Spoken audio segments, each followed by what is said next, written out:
Ugh. I blinked, groggily awake to the gentle sounds of the fire crinkling, itchy texture of worn bedsheets, the weight of a heavy knit blanket. I could recall once or twice having felt the very sensations to the point I'd consider them familiar and comforting, and yet... Fucking hell. Nothing could have prepared me for the bright yellow eyes peering into mine. Yeah, that was deserved. My knuckles hit him square in the face as Michael yelped, nose scrunched, as the taller man slumped backwards into the stool.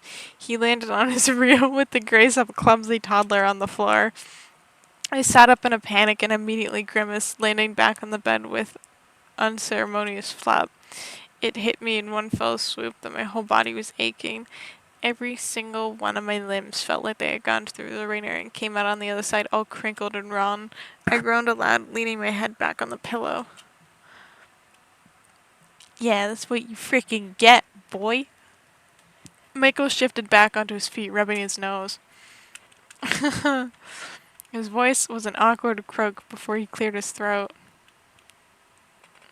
Oh, he looks more haunting. I'm glad you're awake. How are you feeling? Terrible? He visibly flinched. I'm sorry to hear that. Ah!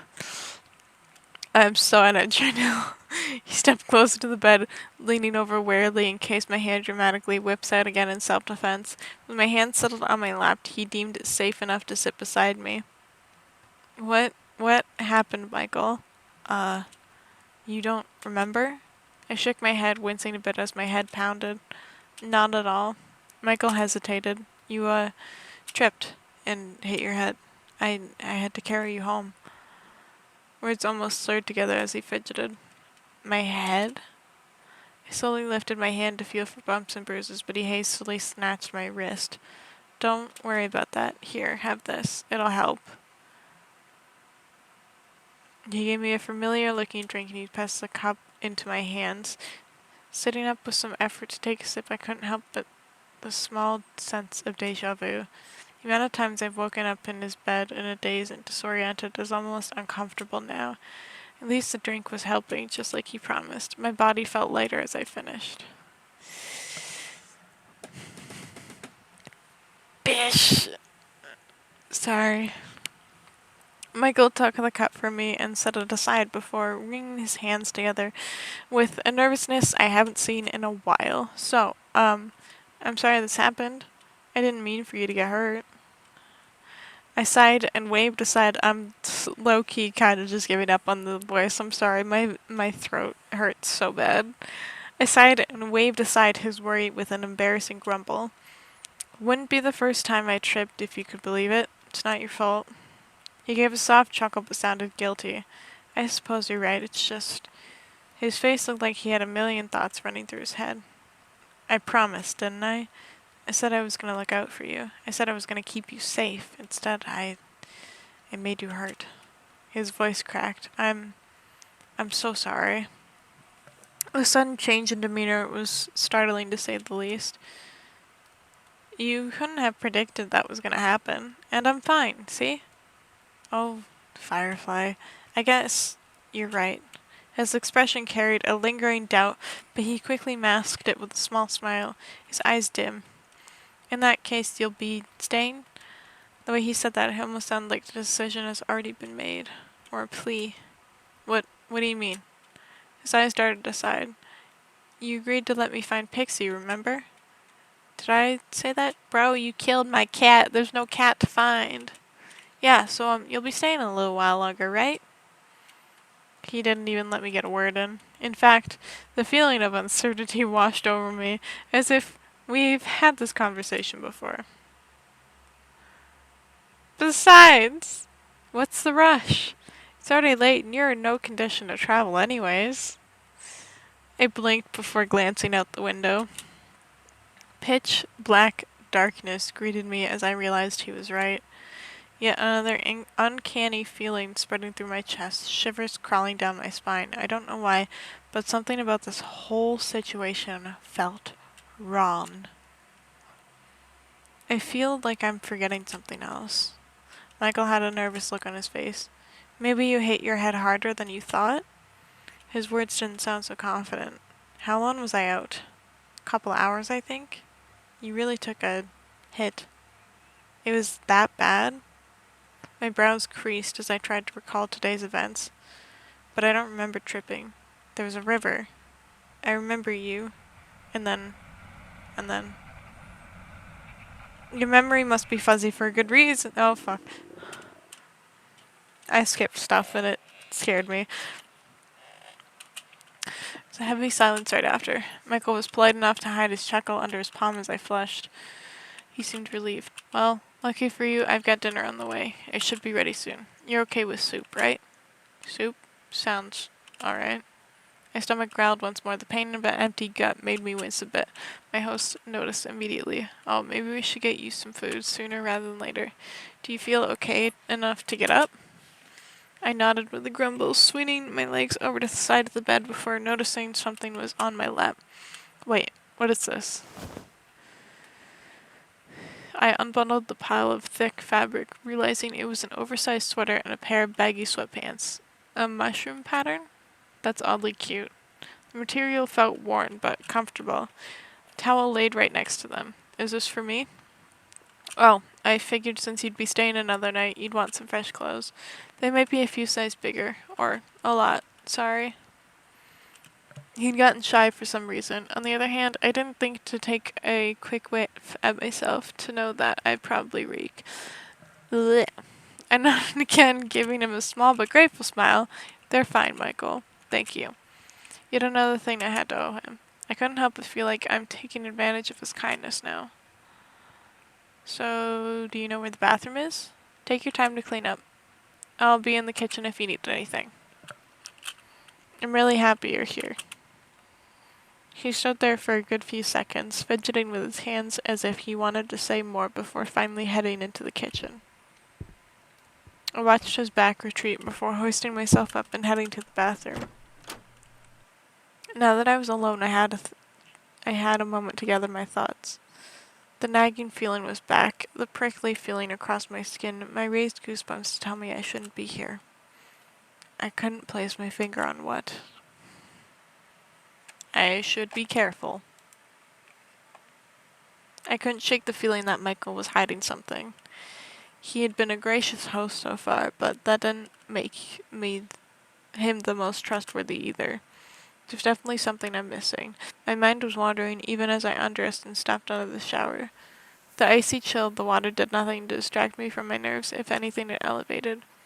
I was a shivering mess by the time I was done cleaning myself with whatever soap he had lying around. Once I dried myself, I inspected his clothes inside and out to see if there's anything off with them. I smelled like wet grass and burnt wood. Considering his lifestyle, it made sense for his clothes to have that scent stuck to them, I suppose. Putting them on, it just reminded me of how big and tall Michael was compared to me, at least. I fidgeted and fiddled with the sleeves and the waistband until I could somewhat move comfortably. There's no mirror in his bathroom, so I had to assume I looked like a walking potato sack. Better than nothing.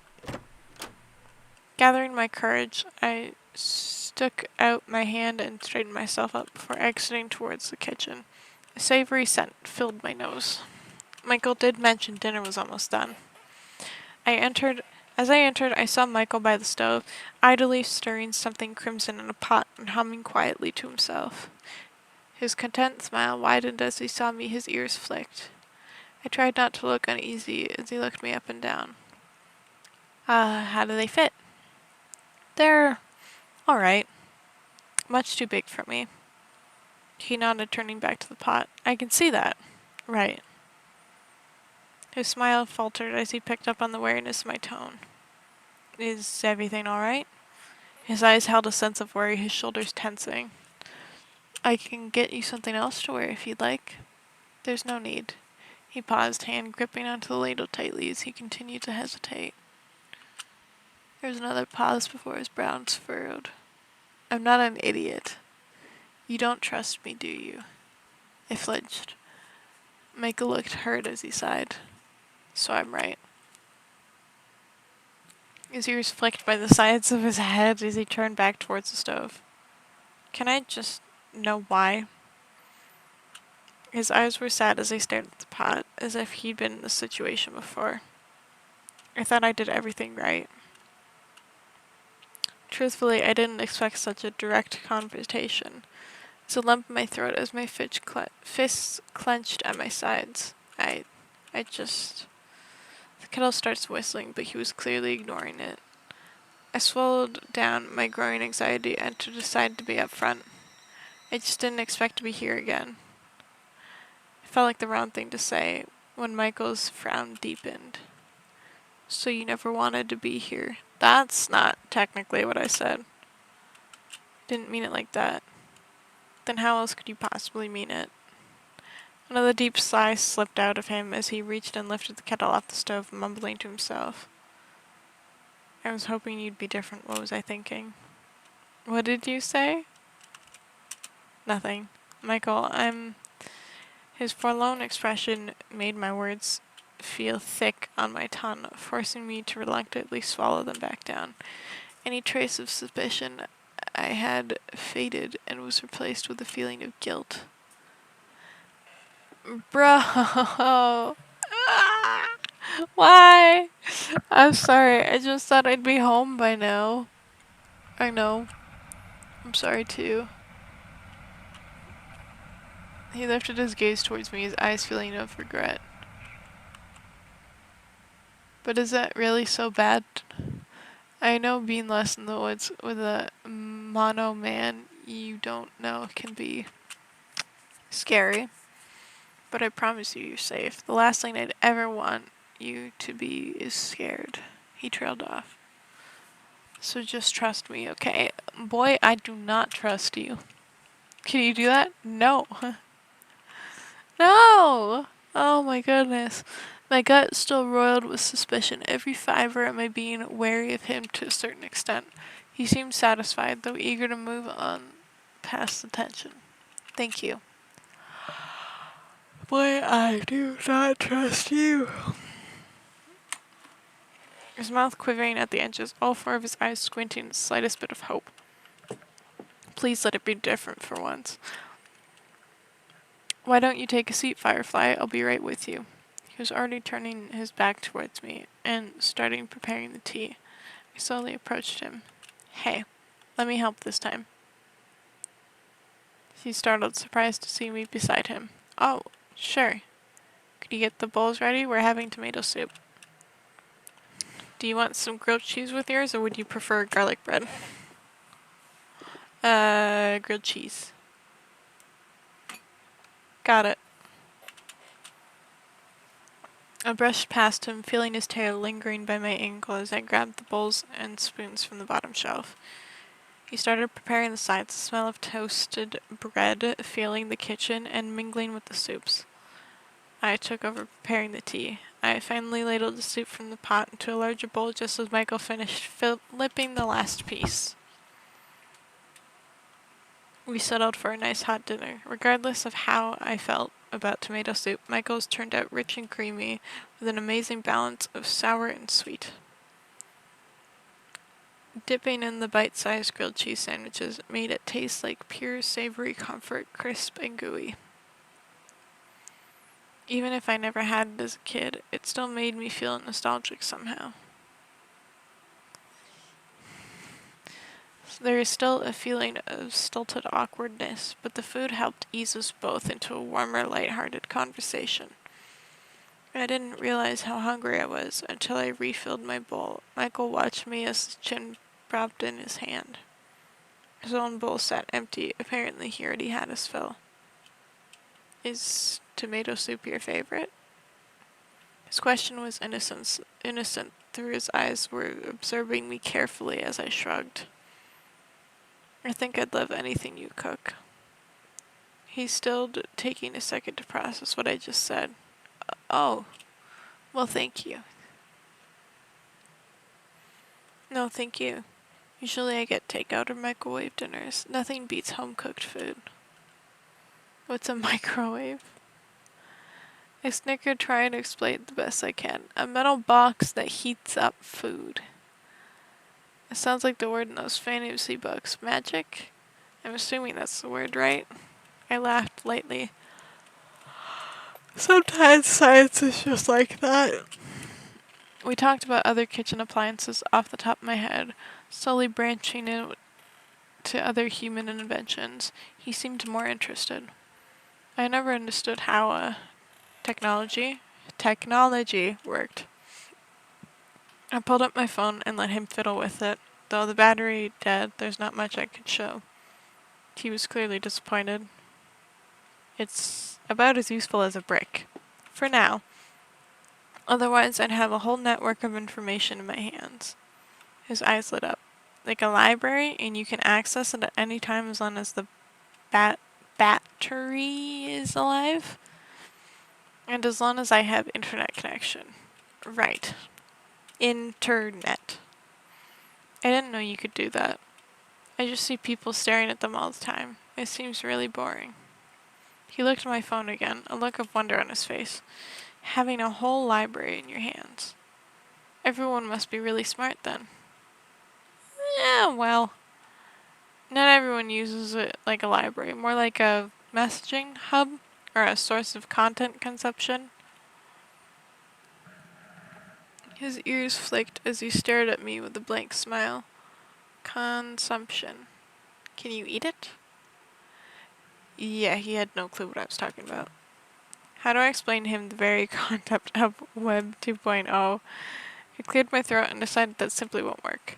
Maybe I can show you what I mean someday. His eyes brightened, seeming to like that idea a lot. You mean that? I could have some? Yeah. I think it's about time you start getting a little more modern around here, no offense. Imagine what you could do with a generator. He smiled widened just a tad, though still a cluelessness to his face. That was just a little endearing. Generator.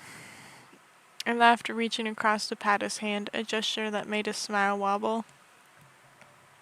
Like I said, I'll show you someday. A loud thwack sounded against the floorboards, followed by a rhythmic thudding. Leaning over, I could see the tip of his tail was wagging back and forth, the tip of it slamming against the floor almost comedically. Michael looked flustered as he laughed softly, pulling his hand back to rub his neck. Sorry. He looked like he had more to say, but exhaled heavily, gathering himself before tilting his chin toward my empty bowl. Are you done? I nodded as he stood and collected our dirty dishes, heading toward the sink to wash them. I followed close behind, carrying the mugs. We made quick work of the dishes, heading back to the living room to relax. Michael headed to his basket of knitting materials, his movements routine. I wasn't sure what to do with myself. Now that food was no longer a distraction, I felt uneasy again, glancing around the room and staring at the window. Michael was eyeing me as he grabbed a stool and dragged it to the center of the room. Is there something outside? His question sounded innocent, but it had a sense of wariness to it. I shook my head quickly. Nothing, it was just something catches my eye from under the bed, a glint like a knife. Tilting my head lower, I could see a tin container the size of a shoebox. What's that? Michael looked up. Under your bed. A panicked look came across his face. That thing? Just some emergency supplies? Yeah, nothing too special. I had an inkling he was being dishonest again, but I figured to leave it for another day. I see. Michael watched me for a moment or two before clearing his throat. Hey, Firefly? I've been meaning to ask. Do you remember what I said at the river? The river? Oh, where I tripped. I pursed my lips and thought. Not really. Everything feels fuzzy to me. He seemed disappointed. Oh, not even a little? I shook my head. Why, did I say something stupid? Just some things. It made me happy. Oh God, I think I did say something stupid. Before I could ask, he'd already gestured towards the bed. Well, you should get some sleep, Firefly. Want to wake up nice and early to find Pixie, right? The idea of looking for my cat once more made me wilt. You really think we'll find her? Michael looked on edge, pocketing his hands. It doesn't hurt to try, but it does hurt to hope. His face twitched. Well, his ears flattened as he thought of something to say, clearly struggling. He finally opened his mouth to respond, his words slow and careful. I'm here for you. Thank you, Michael.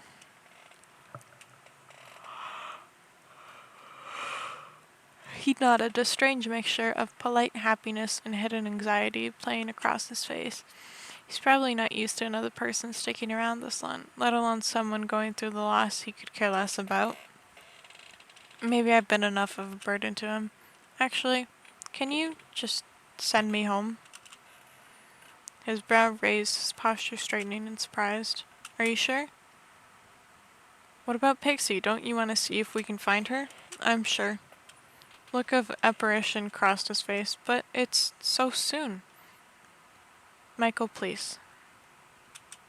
I can't think about her right now. I just want to go home. He fidgeted with the sleeves of his cardigan, He looked at his hands. He had so much more to say, but whatever turmoil was going on in his head was quickly slipped behind a reassuring smile. Okay, get some sleep. You've been through a lot. I went to collect his blankets again, already arranging them into a nest like the night before. The words left my mouth before I could think twice. I could trust you, right? A flicker of surprise crossed Michael's face. Of course you can trust me. He didn't say anything else, as if that one line should be enough to convince me. And honestly, it was too late to start an interrogation that was going to end up me feeling guilty for upsetting him. I got under the covers, facing the wall with my back towards him. I could hear him setting up the nest behind me before finally quieting down with a satisfying hum. I closed my eyes.